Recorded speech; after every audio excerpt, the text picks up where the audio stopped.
Jaganmohan Reddy దెబ్బతిన్నటువంటి point ఏంటి అంటే social ఇంజనీరింగ్లో reverse engineering.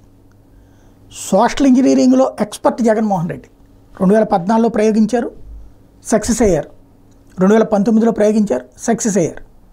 But reverse social engineering చెయ్యొచ్చు అన్నది చంద్రబాబు చేసినటువంటి పని.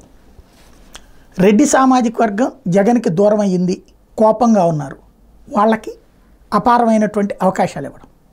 అందుకే రాయలసీమలో దాదాపు తుడిచిపెట్టుకుపోయే పరిస్థితి వచ్చింది వైఎస్ఆర్ కాంగ్రెస్ పార్టీ. ఇంకా అంతో ఎంతో నిలబెట్టింది అక్కడేనేమో. నెల్లూరు దెబ్బతిన్నది, పల్నాడు దెబ్బతిన్నది, ప్రకాశం జిల్లా దెబ్బతిన్నది. కారణం రివర్స్ పోలరైజేషన్.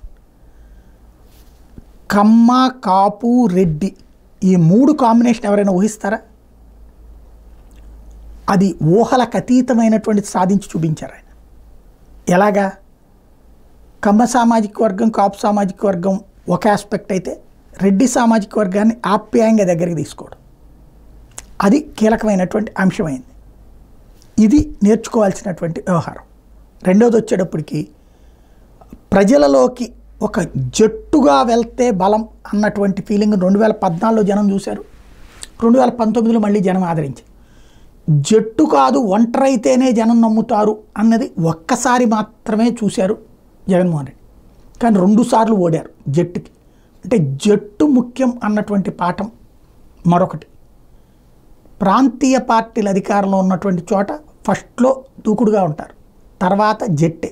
ఈశాన్య రాష్ట్రాల సాక్ష్యం, కర్ణాటక సాక్ష్యం, మహారాష్ట్ర సాక్ష్యం, తమిళనాడు సాక్ష్యం. ప్రాంతీయ పార్టీలు కుల ప్రాతిపదికన రాష్ట్రాలు ఉన్నప్పుడు, కుల ప్రాతిపదికన తమిళనాడు కనబడుతున్నది కదా, కులాల వారీగా ఆయా కులానికి సంబంధించి ఒక్కొక్క పార్టీ వాళ్ళందరినీ కలుపుకుని పోతూ ఉంటుంటారు. ఇప్పుడు మనకి ఇక్కడ ఆ అవసరం ఉంది అన్నటువంటి విషయాన్ని ఇక్కడ పాఠం నేర్పారు. మరి జగన్ నేర్చుకుంటారా, లేకపోతే ఒంటరే అన్నటువంటి రూటే పోతారా చూడాలి.